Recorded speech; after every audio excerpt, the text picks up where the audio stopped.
Hi everybody, this is my first official porch talk with Supervisor Rose. I'm here with my friend Skye Boughman, who's a great asset to Dane County. Skye, tell us a little bit about yourself and why you're sitting on my porch today.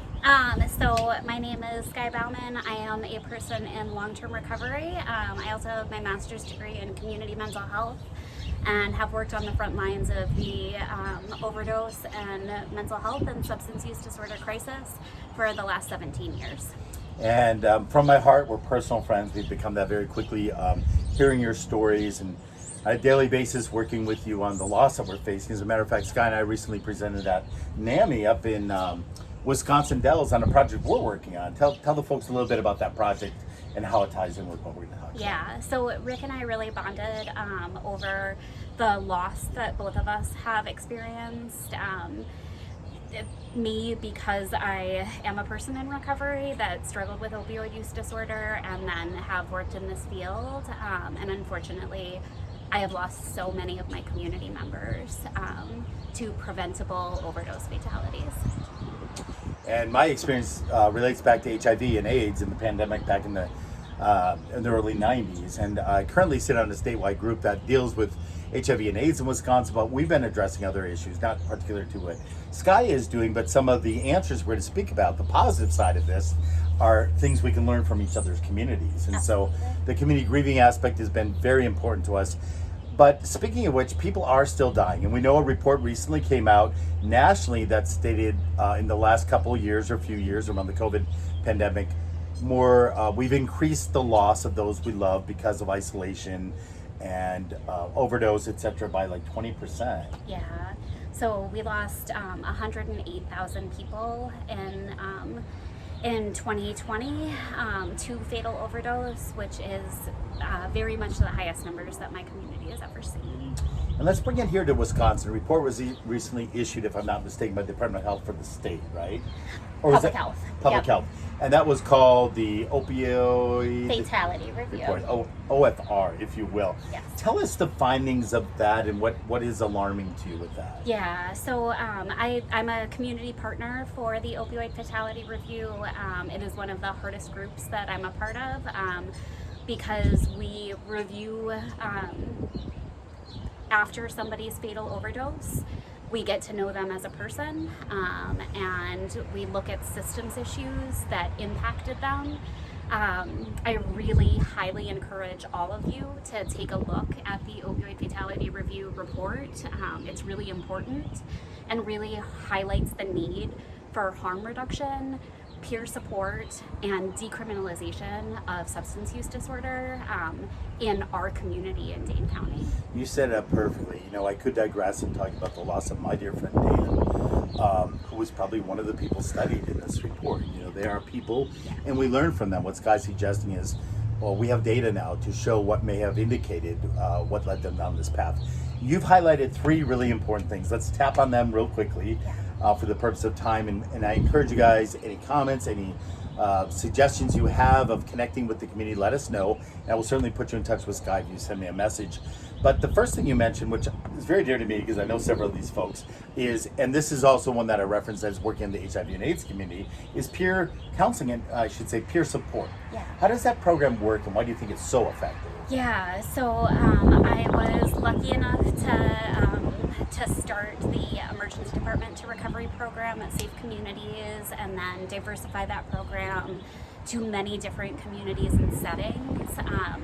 I am an evaluation evidence-based person, and I can tell you that this is the most effective thing that I've ever found in my career in order to be able to prevent fatalities.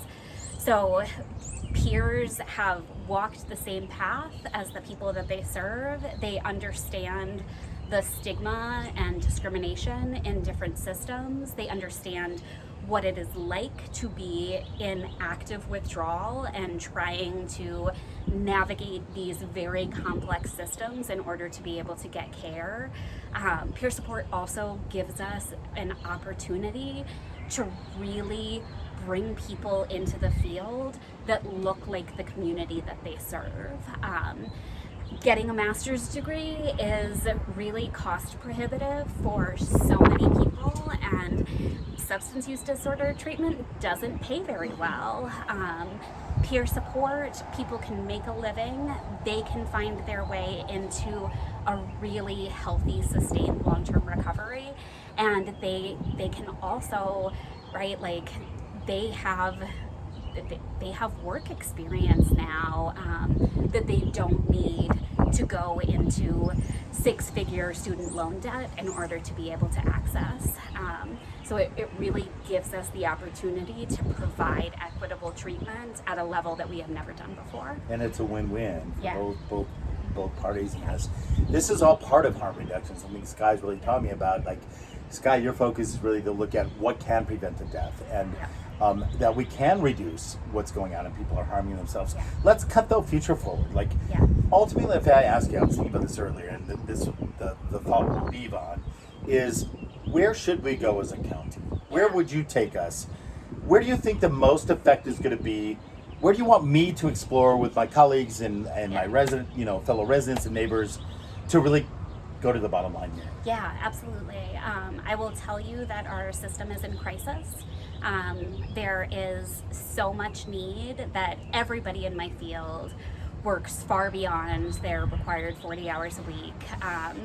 And the need is never ending right now. And we really need your help to change our society and change our systems so that they are not so harmful for people.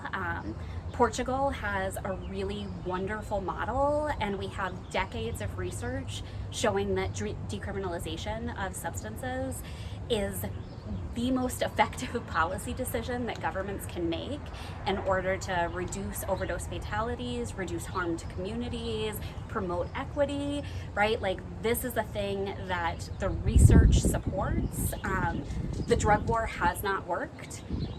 Every single year, our numbers get worse, right? We have more people that are harmed by substances, whether or not that's their own substance use or someone else's.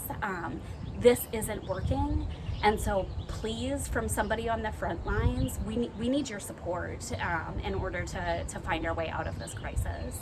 I do think that Dane County has been a leader in so many areas, and if we could pilot using that same $0 fine that we have for cannabis for other substances, we can make a huge impact to the lives of Dane County citizens. I better take that to heart. We had the privilege and full transparency to talk in the living room before we stepped out into this 90-degree weather, making me feel I'm in a parish and not a county, if you will. But it is something dear to me. I had the privilege of talking to our Dane County executive, Joe Parisi, the other day, and we spent about 10 of our 20 minutes talking about this guy and about the great work that's been done. But again, this is about the future. This is about 2 years that I want to commit, and I'm going to take that to heart. Scott, I will continue these conversations. I will bring them to you.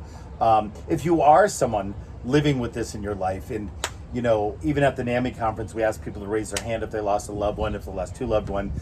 We had someone raise their hand at like 20 plus, in 1 year. So it's prevalent. We want to walk the walk with you, hold your hand along the way, because this is, as Skye said, about the human touch and helping people along their journey, as well as the legislation that goes beyond making decisions and policy that will protect our community and its health. This is definitely a health issue, not just a issue of criminalization or crime. This has not worked since early Reagan era, since the 80s. This is not about drug lords, and this is not about narcos or whatever on TV. Yeah. This is about what's really happening here in our county and supporting these people that are in need. Absolutely. This is our fellow citizens. These are the kids that go to school with our kids. These are the people that live down the street from us, right? Like, we are all part of one community, and we need to be able to support each other. And on that note, Skye, thank you so much. Thank you all for joining me right in the heart here of District 16 on the east side of Madison. Just over the way is Burke. And up that way is some other community. And we got a lot of little towns that come together here in our district. So much love. Thank you guys for joining me on the porch.